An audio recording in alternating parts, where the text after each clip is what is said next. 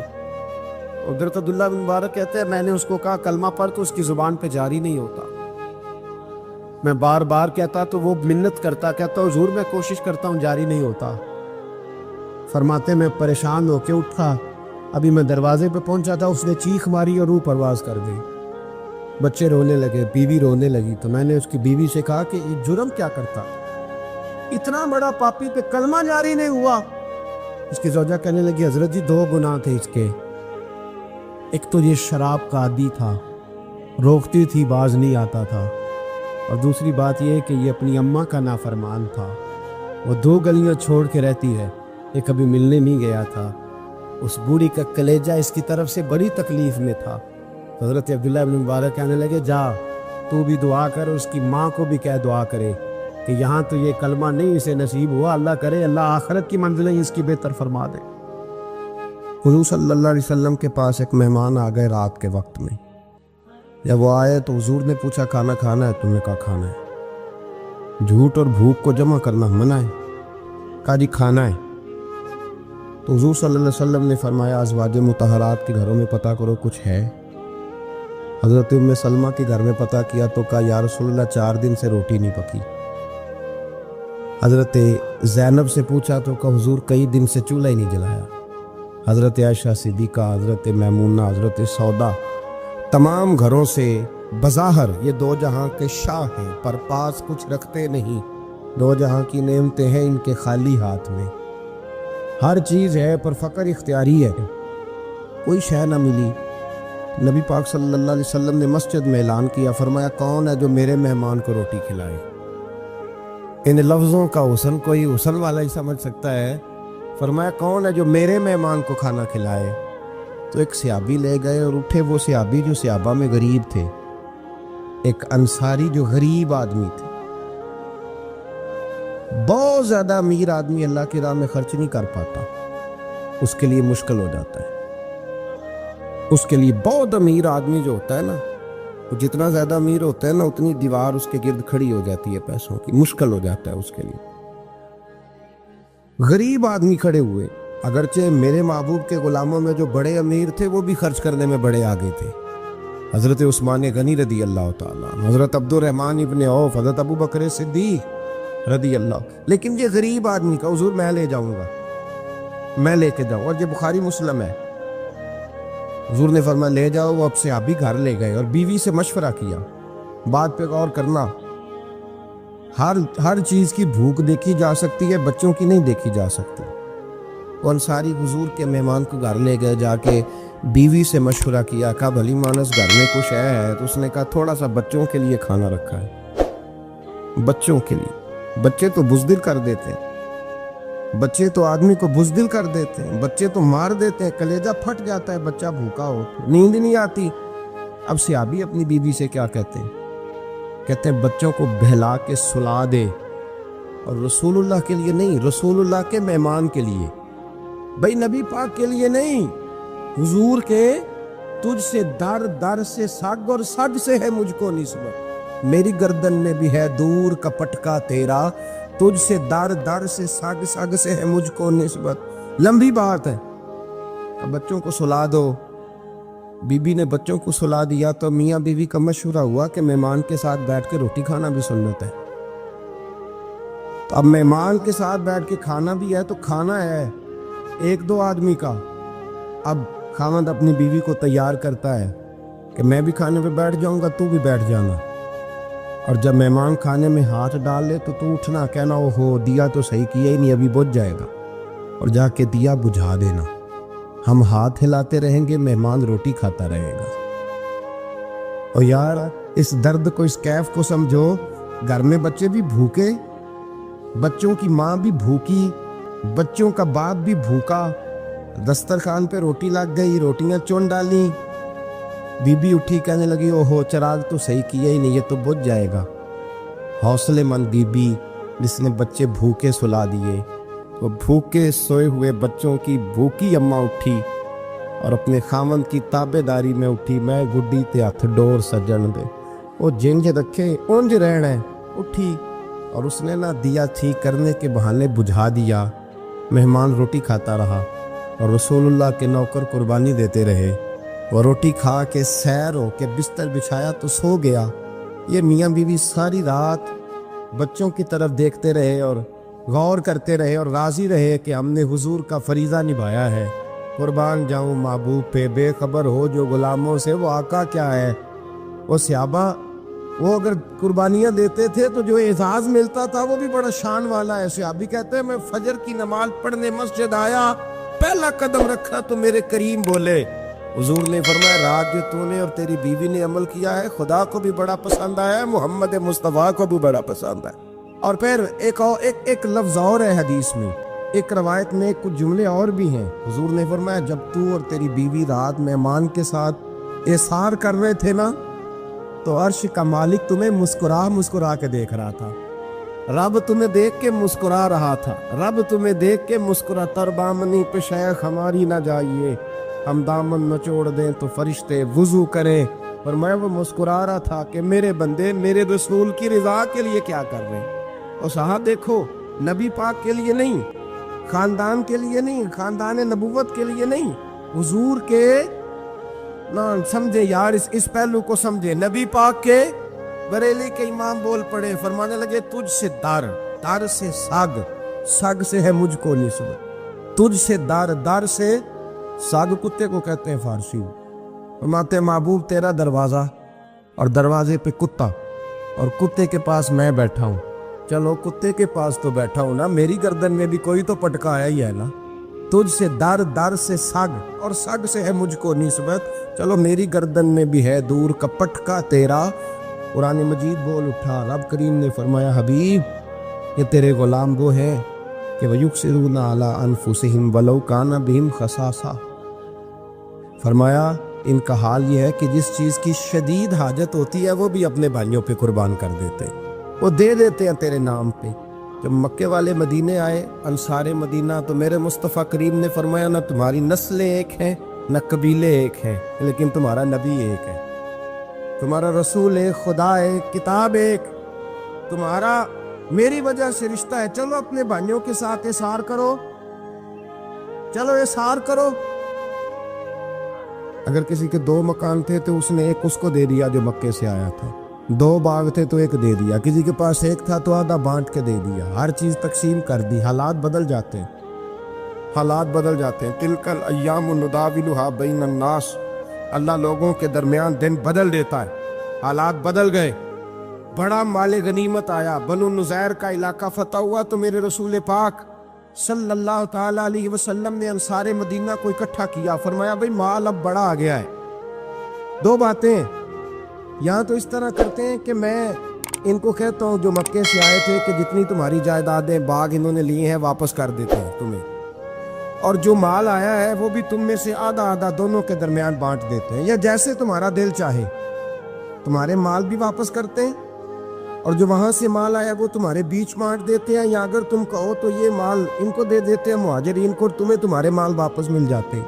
حضور نے پوچھا انصار مدینہ سے، حضرت سعد بن معاذ، سعد بن عبادہ تڑپ کے کھڑے ہوئے، عرض کی محبوبہ میں تو ابو بکر کو جانتا ہی نہیں تھا، حضور مجھے کیا پتا عمر کون ہے، میں کیا جانوں عثمان غنی مولا علی کی عظمتوں کو، محبوبہ میں نے تو تجھے ان کی طرف مسکرا کے دیکھتے ہوئے دیکھا ہے، تیرا جلوہ دیکھا ہے، تجھ سے در در سے ساگ ساگ سے ہے مجھ کو نسبت، یا رسول اللہ صلی اللہ علیہ وسلم ہم سے مشورہ نہ کریں، آپ اس طرح کریں جو جائیدادیں ہم نے انہیں دی ہیں وہ بھی ان کے پاس رہنے دیں، اور جو مال آیا ہے وہ بھی ان میں تقسیم کر دیں، اس لیے کہ ہمیں تو بس اتنا پتہ ہے کہ یہ آپ کے غلام ہیں، آپ کے نوکر ہیں، ہمیں اس سے زیادہ کسی چیز کے کوئی غرض ہے، بس آپ کے غلام ہے، بات ختم ہو گئی۔ حضور خاموش ہو گئے۔ صحابہ کہتے ہیں دیر کے بعد ہم نے کہا فیصلہ ہونا چاہیے، فیصلہ پتہ کیا ہوا؟ حضور نے ہاتھ اٹھائے، کہا اے اللہ میرے مدینے والوں پہ رحم فرما، اے اللہ میرے انصار پہ رحم فرما، اللہ ان کے جذبے قبول فرما۔ بھائی اظہار والی زندگی، وہ کیا بات ہوئی کہ میں نے بڑی قربانی دی ہے، اور جب تک تو قربانی نہیں دیتا تو قدر والا نہیں ہوتا۔ جو چیز قربانی سے حاصل ہوتی ہے اس کی قدر ہوتی ہے، جو چیز مفت میں آ جاتی ہے اس کی کوئی قدر نہیں ہوتی، کوئی قدر نہیں۔ میں اکثر سوچتا ہوں کہ حضرت خواجہ اجمیری کے خلیفے اجمیر میں بھی تو ہونے چاہیے تھے نا، لیکن ان کے خلیفے اجمیر میں نہیں ہوئے، دلی میں ہوئے۔ تو میں سوچتا ہوں دلی والوں کے خلیفے دلی میں ہونے چاہیے، لیکن دلی میں نہیں ہوئے، پاک پتن میں ہوئے، تو پاک پتن والوں کے یہاں ہو جاتے، اس لیے کہ قربانی جو دیتا ہے نا، جو دور سے چل کے آتا ہے وہ قربانی کرتا ہے، قربانی دیتا ہے، اس کو قدر زیادہ ہوتی ہے۔ ہم نے کسی شے کے لیے کبھی قربانی نہیں دی، نہ دین کے لیے، نہ قرآن کے لیے، نہ مسجد کے لیے، نہ شیخ کے لیے، نہ طریقت کے لیے، قربانی تو ہے ہی نہیں۔ تو جو شے مفت ملتی ہے اس کا نہ مزہ آتا ہے نہ قدر ہوتی ہے۔ جو چیز قربانی کر کے لیتے ہو نا، قربانی کر کے، اس کی قدر ہوتی ہے۔ کسی لیے کہا تھا کسی درویش نے، اس نے کہا تھا قدر نبی دا ایک کی جانن دنیا دار کمینے، قدر نبی دا جانن والے سو گئے وچ مدینے۔ ان سے پوچھو نا، ان سے پوچھو ان حضرات کو کتنی قدر تھی۔ قربانی اپنی زندگی میں دینا سیکھیں۔ ایک ہوتی ہے بندے کی ذاتی خواہش، اس کو کچلنا بڑا مشکل ہوتا ہے۔ قربانی بڑی ضروری چیز کا نام ہے، اور جو قربانی دینا سیکھ جاتا ہے وہ بچ جاتا ہے۔ کتیا 6 بچے جنم دیتی ہے لیکن قربانی نہیں نہ دیتی بچوں کی، تو ریوڑ نہیں بنتے، اجڑ نہیں بنتے۔ بکری 2 بچے پیدا کرتی ہے اور سال کے بعد ہزاروں بچوں، لاکھوں بچوں کی قربانی دیتی ہے، پر پھر بھی جدھر جاؤ بکرے بکرے نظر آتے ہیں۔ جو قربانی دینا سیکھ جاتا ہے نا، یزید نے کوئی قربانی نہیں دی، اس لیے کوئی شخص بھی کھڑا ہو کے نہیں کہتا، حالانکہ 14-15 بیٹے تھے یزید کے، کوئی بھی کھڑا ہو کے نہیں کہتا میں اس کی نسل میں سے ہوں۔ امام حسین نے ساری قربانی دے دی۔ ایک زین العابدین بچے تھے، پوری دنیا میں اللہ نے سید عطا فرمائے ہوئے ہیں۔ جو قربانی دینا سیکھ جاتا ہے وہ بچ جاتا ہے۔ ہم نا قربانی کیا، ہمارے پاس تو اضافی شے ہے وہی دینے کو تیار نہیں۔ جب آپ تیار ہی نہیں تو سودا ہی نہیں کر، آپ نکلے ہی نہیں میدان میں، تو حاصل کیسے ہو؟ حصول تو تب ہوگا نا جب آپ کوئی انویسٹمنٹ کریں گے. تو آپ انویسٹ ہی نہیں کر رہے تو بھائی آپ نے پودا ہی نہیں لگایا تو پھل کیسے ملے؟ قربانی نہیں دی تو وہ درجہ کیسے ملے؟ اس کے لیے تو قربانی ضروری ہے. اب تمام صحابہ کی زندگی پڑھ لیں، حضرت ابو بکر سے لے کر حضرت بلال تک، یہ سارے قربانی والے ہیں. آپ تمام اولیاء کی صفت پڑھ لیں، حضرت غوث اعظم، جیلانی، داتا علی اجویری، خواجہ معین الدین، یہ سب قربانی والے لوگ ہیں. قربانی دیتے رہے تو بچے ہوئے ہیں. ان کے جو ساتھ تھے وہ بھی قربانیوں والے تھے. قربانی حصہ ہے طریقت کا، قربانی ضروری ہے. اور ہمارے صوفیاء تو کہتے ہیں جس شخص نے تصوف میں آ کے قربانی نہیں دی. بزرگوں کے پاس ایک شخص آیا، غالباً خواجہ نظام الدین محبوب الہی کی بات ہے، میرے ذہن میں نام پورا نہیں سما رہا. تو ایک مرید نے آ کے کہا حضور زکوٰۃ کتنی دینی ہے؟ فرمایا 2.5%.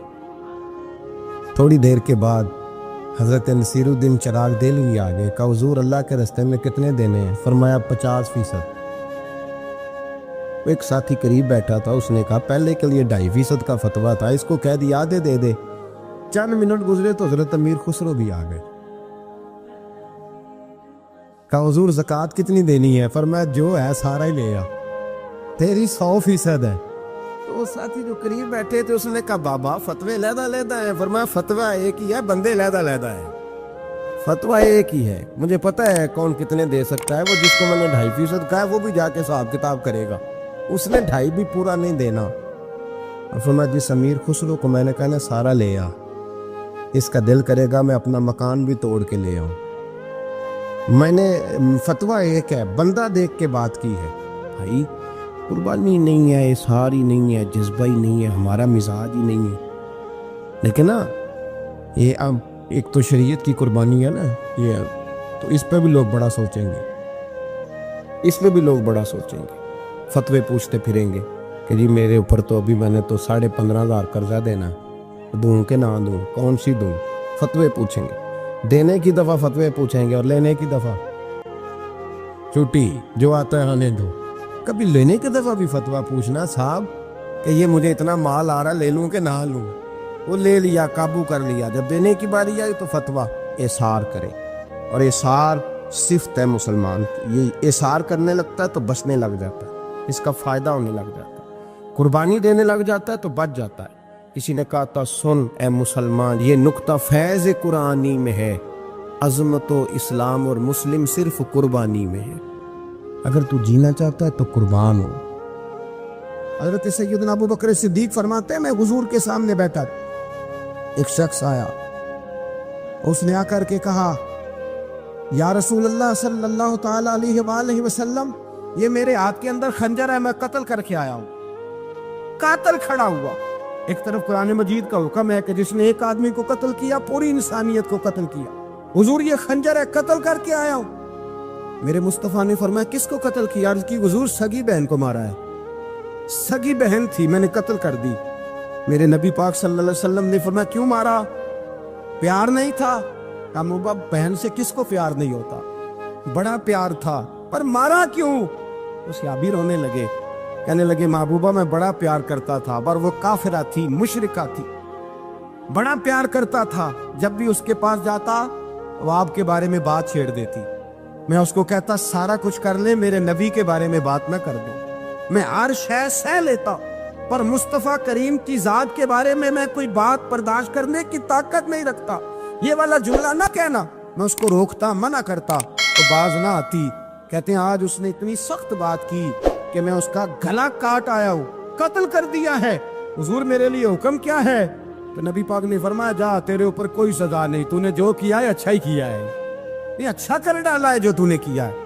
ایک صحابی نابینا تھے، آنکھوں سے نظر نہیں آتا تھا، رشتہ کوئی نہیں دیتا تھا، معذور آدمی تھے. نکاح ہوا، شادی ہوئی، 2 بیٹے دیے اللہ، گھر بس گیا. بیوی کپڑے دھو کے دیتی، خدمت کرتی، روٹی پکا کے دیتی، بچے بڑے حسین تھے. اور وہ صحابی خود فرماتے ہیں، نابینا صحابی کہتے ہیں موتیوں کی طرح کے میرے بچے، جو بھی آتا آ کے کہتا تیرے موتیوں کی طرح کے لال ہیں.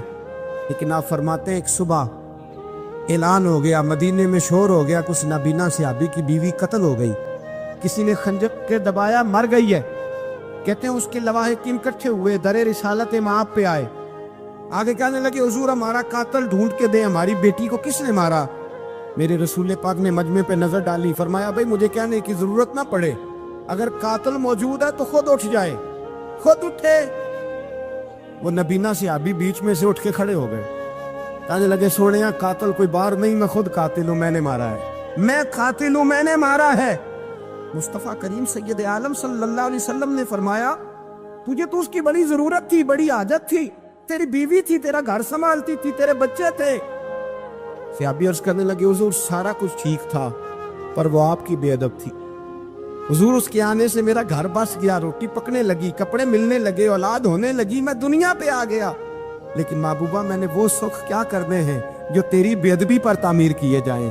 یا رسول اللہ مجھے کیا حاجت اس چیز کی، اس میں آپ کا پیار ہی نہ ہو، یا رسول اللہ آپ کی محبت ہی نہ، حضور میں نے قتل کر ڈالا ہے، مجھے بیوی نہیں چاہیے، مجھے وہ والی چاہیے جس کی زبان پر رسول اللہ کے نام کے ترانے ہو، جو حضور کی محفل کرنے والی ہو، نعت پڑھنے والی ہو، جو نبی پاک علیہ السلام کی ازواج کا، اولاد کا، بیٹیوں کا ذکر کرنے والی ہو، مجھے وہ بیوی نہیں چاہیے جو بیوی بے ادبی کرے۔ میرے نبی پاک صلی اللہ علیہ وسلم نے محلے داروں سے پوچھا، فرمایا بات اس کی ٹھیک ہے؟ کہا حضور واقعی بے ادب تھی۔ نبی پاک نے فرمایا اٹھو پھر چلے جاؤ، اس نے انسان نہیں مارا، اس نے گستاخ رسول کو مارا ہے، اس نے ایک گستاخ رسول کو مارا ہے۔ بھائی یاد رکھے نبی پاک کا پیار ایمان کا حصہ ہے، اس میں کوئی کمپرومائز نہیں۔ حضرت ابو عبادہ بن جراح نے میدان کے اندر اپنے باپ کو قتل کیا، باپ کو مارا۔ حضور سید عالم صلی اللہ علیہ وسلم نے کہا ابو عبادہ تو نے باپ ہی مار دیا ہے؟ کہا حضور باپ نہیں چاہیے، رسول اللہ کا وفادار چاہیے، حضور وفادار چاہیے۔ نبی پاک صلی اللہ تعالی علیہ وآلہ وسلم کی محبت اصل دین ہے، اصل دین۔ صحابہ کرام نے ہر چیز سے بڑھ کر رسول پاک سے پیار کیا، ہر چیز سے بڑھ کر، بھلا دی دنیا ساری انہوں نے، لیکن رسول پاک سید عالم صلی اللہ علیہ وسلم کا پیار انہوں نے اپنے دل سے نہیں بلایا، اپنی اولادیں لا کے حضور کی خدمت میں پیش کر دی، اپنے بچے لا کر پیش کر۔ حضرت عائشہ صدیقہ رضی اللہ تعالیٰ عنہ فرماتی ہیں ساری زندگی ابو بکر صدیق نے ڈانٹا نہیں، میرا باپ رفیق تھا، شفیق تھا، مہربان تھے، کوئی کبھی انہوں نے سخت گھورا بھی نہیں ہماری طرف۔ لیکن کہتی ہے ایک دن میں حضور کے ساتھ گفتگو کر رہی تھی، بچی تھی، میری آواز ذرا بلند ہوئی تو کہتے ہیں جناب ابو بکر صدیق رضی اللہ تعالیٰ عنہ باہر سے دوڑے آئے، اندر آئے، حضرت ابو بکر نے تھپڑ اٹھایا، میرے منہ پہ مارنے لگے، حضور آگے بڑھے، بچایا۔ میں نے کہا ابا جی آپ نے تو گھورا بھی کبھی نہیں، یہ کیا ہوا؟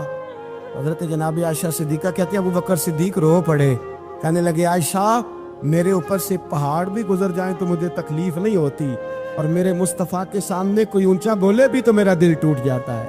خبردار، حضور سید عالم، حضرت عمر کا زمانہ تھا، کچھ لوگ آئے کہیں اور کے رہنے والے، مسجد نبی میں اونچی آواز میں بولنے لگے، اونچی آواز میں باتیں کرنے لگے۔ حضرت عمر نے بلایا، فرمایا ادھر آؤ، کون ہو، کہاں سے آئے ہو؟ کہنے لگے کوئی شام کا ہے، کوئی کسی ملک کا ہے۔ آپ فرمانے لگے تمہیں پتہ نہیں یہ روضہ رسول ہے؟ تمہیں پتہ نہیں یہ حضور کی مسجد ہے؟ لا ترفعوا اصواتکم فوق صوت النبی، تمہیں خبر نہیں تم کہاں آئے ہو؟ فرمایا اگر تم مدینے کے رہنے والے ہوتے میں تمہیں دھروں سے مارتا، تمہیں سزا دیتا، تمہیں ادب رسول کا نہیں پتا، تمہیں رسول اللہ صلی اللہ علیہ وسلم کے طریقے کا نہیں پتا۔ نبی پاک صلی اللہ علیہ وسلم کے وجود سے خون نکلا، حضور نے حضرت عبداللہ بن زبیر سے کہا ٹھکانے لگا دو، جاؤ ٹھکانے لگا دو، ایسی جگہ لگاؤ جہاں کسی کی نظر نہ پڑے، خون بہتا ہوا خون حرام ہے، قرآن پاک نے بیان کیا ہے، کہا ٹھکانے لگا دو۔ حضرت عبداللہ بن زبیر باہر نکلے اور حضور کا جو خون تھا وہ پی گئے۔ حضور نے کہا تھا پی لینا، کیا کہا تھا؟ ٹھکانے لگا دو، پی گئے۔ واپس آئے تو مصطفیٰ نے فرمایا کہاں ٹھکانے لگایا؟ کہا یا رسول اللہ ایسی جگہ جہاں کسی کی نظر نہیں پڑے گی، ایسی جگہ جہاں کسی کی نظر نہیں پڑے گی۔ حضور نے فرمایا پی گئے ہو؟ کہا حضور پی گیا ہوں۔ فرمایا جاؤ نبی کا وعدہ ہے تمہارے وجود کو جہنم کی آگ چھوئے گی بھی نہیں۔ ہم وہ والا پیار کرتے ہیں جو حضور نے کہا ہے۔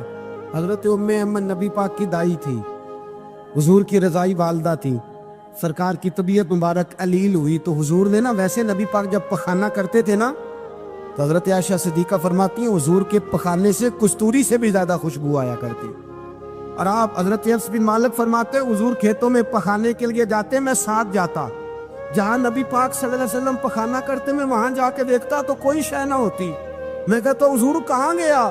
اللہ کے رسول فرماتے جب میں پخانہ کرتا ہوں تو زمین کھل جاتی ہے، میرا پخانہ اندر سمو لیتی ہے۔ حضور کے پخانے اور پیشاب سے کستوری کی خوشبو آتی تھی، کستوری کی خوشبو آتی تھی۔ حضرت ام ایمن رضی اللہ تعالی عنہ کہتی ہیں حضور نے پیشاب کیا، طبیعت مبارک قلیل تھی تو لکڑی کے ایک برتن میں حضور نے پیشاب کیا اور کہا اماں جی اس کو باہر رکھا ہے، کہیں باہر ٹھکانے لگائیں۔ حضرت ام ایمن کہتی ہے میں نے اسے ہاتھ لگایا تو میرے وجود سے بھی خوشبو آنے لگی، میرا جسم مہکنے لگا۔ حضرت ام ایمن کہتی ہے میں باہر جا کے نکال کے دکھاؤ کسی حدیث سے کہ رسول پاک نے فرمایا ہو میرا پخانہ پی جانا۔ حضرت ام ایمن باہر گئیں، نبی پاک کا پیشاب مبارک پی گئیں، واپس آئیں تو حضور نے فرمایا اماں کہاں رکھا ہے؟ کہنے لگی محبوبہ وہاں رکھا ہے، کسی کی نظر نہیں پڑے گی۔ حضور نے فرمایا پی گئی ہو؟ کہا حضور پی گئی ہوں۔ فرمایا جاؤ میرا وعدہ ہے قیامت تک تمہیں پیٹ کی بیماری کوئی نہیں لگے گی، جب تک زندہ رہو گی پیٹ کی بیماری۔ حضور نے کہا تھا کہ پی جاؤ نا۔ بھائی یاد رکھیں رسول اللہ صلی اللہ علیہ وسلم کے صحابہ جو حضور کی تعظیم کرتے ہیں تو اس کا حکم نہیں دیا نبی پاک، لیکن وہ جانتے جب تعظیم کی باری آئے تو جو بھی کام تعظیم کا ہوگا، جو کام بھی عزت کا ہوگا وہ عزت دی جائے گی۔ ایک صحابی حضور علیہ السلام کی گھوڑے کو کجاوا بالا کرتے تھے، کاٹھی ڈالتے تھے۔ حضور نے کہیں نہیں کہا کہ وضو کر کے ڈالنا، غسل کر کے ڈالنا، کہیں نہیں کہا۔ رسول پاک صلی اللہ علیہ وسلم رات کو کہہ دیتے کہ صبح جانا ہے تو گھوڑا تیار کر دینا، اونٹ تیار کر دینا۔ ایک دن اللہ کے محبوب سویرے اٹھے، گھوڑا تیار تھا، حضور بیٹھے تشریف لے گئے۔ جب تشریف لے گئے نبی پاک صلی اللہ علیہ وسلم تو حضور واپس آئے تو بلایا، ان سے صحابی کا نام تھا حضرت اسلح بن شریک، ان کو بلا کے حضور نے فرمایا یار آج کجاوا تو نے نہیں باندھا۔ وہ رونے لگے، کہنے لگے محبوبہ اس کا مطلب ہے میرا باندھنا آپ کو پسند آتا ہے، اس کا مطلب ہے میری خدمت قبول ہے۔ فرمایا تو نے نہیں باندھا؟ یا رسول اللہ نہیں۔ فرمایا کیوں نہیں باندھا؟ کیا جواب ہے، کیا حسن ہے۔ کہنے لگے یا رسول اللہ میں صبح اٹھا تو میرے اوپر غسل فرض تھا، اگر میں بغیر غسل کے ہاتھ لگاتا حضور کو نہیں نبی پاک کے گھوڑے کے کجاوے کو، کہا حضور گھوڑے کے کجاوے کو بغیر غسل کے ہاتھ لگاتا تو بے ادبی تھی، اور اگر غسل کرتا تو حکم ماننے میں دیر ہوتی تھی، یہ بھی بے ادبی تھی، لہذا کسی اور کی ڈیوٹی لگائی۔ صحابہ نے حضور کی وہ تعظیم کی جس کا حضور نے حکم نہیں دیا تھا نبی پاک نے کہ یہ والی تعظیم کرو۔ ایک دن حضرت عمر فاروق جناب ابو بکر صدیق سے ملنے آئے، کہنے لگے ابو بکر ایک کام سے آیا ہوں۔ ابو عمر کہو۔ امیر المومنین کے پاس آئے، جناب عمر ایک کام سے آیا ہوں۔ کہیے۔ کہنے لگے ایک شے کی ضرورت ہے، مانگوں گا تو آپ دے دیں گے؟ جناب عمر فاروق رضی اللہ تعالیٰ عنہ کہنے لگے میرے بس میں ہوئی تو ضرور دے دوں گا، تو میرا بھائی ہے بات تو کر۔ تو حضرت عمر نے پتہ کیا مانگا؟ کہنے لگے ابو بکر وہ جو غار ثور میں تم 3 دن حضور کے ساتھ رہے ہو نا، میں 3 راتیں نہیں مانگتا، ان میں سے مجھے 1 رات دے دو۔ اور کیا لفظ ہیں، کیا حسن ہے۔ کہنے لگے عمر کی زندگی کی ساری نیکیاں لے لو، 3 راتوں میں سے 1 رات مجھے دے دو، 1 رات مجھے دے دو۔ حضرت ابو بکر صدیق رضی اللہ تعالیٰ عنہ رو پڑے، کہنے لگے میں نے کہا تھا جو بس میں ہوگا دوں گا، یہ تو میرے مصطفیٰ کی محبت ہے، یہ کسی کو دینا میرے بس کی بات ہے، یہ حضور کا پیار ہے جو میں نے سنبھال کے رکھا ہوا ہے، سنبھال کے پھر کے گلی گلی تباہ ٹھوکریں سب کی کھائے کیوں، دل کو جو عقل دے خدا تو تیری گلی سے جائے کیوں، جان ہے عشق مصطفیٰ روز فضو کرے خدا، ارے جس کو ہو درد کا مزہ وہ ناز دوا اٹھائے کیوں، اب تو نہ روک ہے غنی عادت سگ بگڑ گئی، پہلے ہی دن میرے کریم لقمہ تر کھلائے کیوں۔ حضرت بلال کہتے ہیں میں اذان پڑھ رہا تھا، ابو بکر سن رہے تھے، انہوں نے چوم کے آنکھوں سے لگایا، بعد میں ملا علی قاری نے لکھا ہے، بعد میں کسی صحابی نے کہا محبوبہ ابو بکر نے انگوٹھے چوم کے آنکھوں سے لگائے ہیں، اور انہوں نے چوم کے کہا قرۃ عینی بک یا رسول اللہ، حضور آپ میری آنکھوں کی ٹھنڈک ہیں۔ میرے مصطفیٰ نے فرمایا جو میرے ابو بکر کی طرح کرے گا اس کی آنکھوں میں کبھی تکلیف نہیں ہوگی، اس کی آنکھوں میں کبھی تکلیف۔ حضور آپ نے تو حکم ہی نہیں دیا، آپ نے تو کہا ہی نہیں یہ کام کرنے کا، آپ نے تو کہا ہی نہیں یہ ذکر کرنے کا۔ میرے رسول کریم سید عالم صلی اللہ تعالی علیہ وسلم کا پیار ایمان کی جان ہے۔